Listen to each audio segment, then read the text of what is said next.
بسم اللہ الرحمن الرحیم۔ السلام علیکم۔ ایک لڑکے کو اپنے محلے کی امامی مسجد کی بیوی سے بھی انتہا محبت ہو گئی۔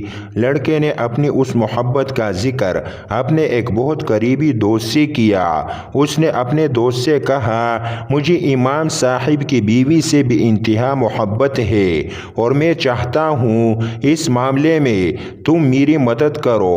اس کے دوست نے استفسار کیا کہ میں تمہاری مدد کیسے کر سکتا ہوں؟ اس لڑکے نے کہا، میں امام صاحب کی بیوی سے ملنا چاہتا ہوں، لیکن مسئلہ یہ ہے کہ امام صاحب نماز پڑھا کر جلدی گھر آ جاتے ہیں اور مجھے ملنے کا بالکل بھی وقت نہیں ملتا۔ تم ایسا کرو، کل سے نمازیں پڑھنا شروع کرو اور امام صاحب کو اپنے عجیب مسئلوں میں الجھا کر رکھو تاکہ وہ تمہارے مسئلوں کو جواب دیتے دیتے گھر سے لیٹ ہو جائے، اور اسی دوران مجھے ان کی بیوی سے ملاقات کے لیے خوب وقت مل جائے گا۔ اس کے دوست نے کہا، یہ تو کوئی مسئلہ نہیں۔ اس سے اگلے دن وہ لڑکا نماز پڑھنے کے لیے چلا گیا۔ یہ نماز نہ تو اللہ کے لیے تھی اور نہ ہی کوئی نیکی کی نیت تھی، یہ محض اپنے دوست کے گناہ میں ایک معاونت تھی۔ لڑکے نے ایسا ہی کیا۔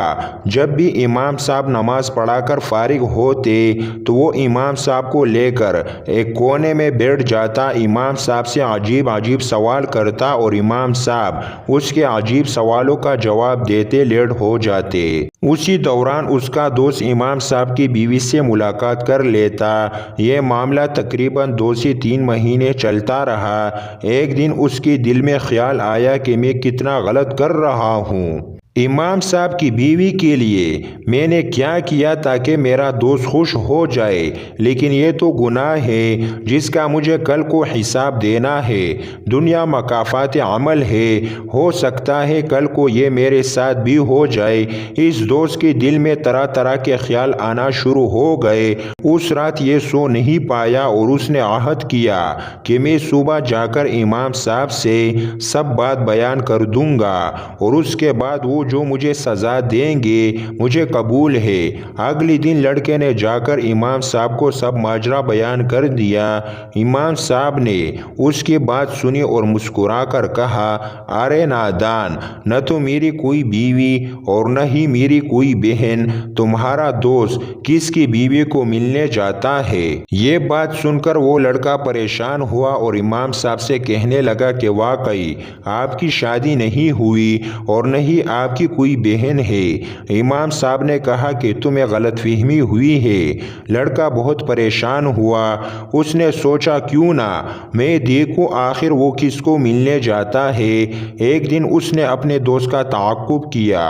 اس نے دیکھا کہ اس کا دوست اس کے گھر میں داخل ہوا اور اس کی بیوی کے ساتھ ملاقات کرتا رہا۔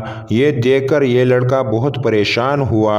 اس کے پاؤں نیچے سے جیسے زمین نکل گئی اور ہاتھ ملتا رہا۔ واقعی دنیا مکافات عمل ہے، جو کسی کے لیے گڑھا کھودے گا وہ اس میں خود ہی گرے گا۔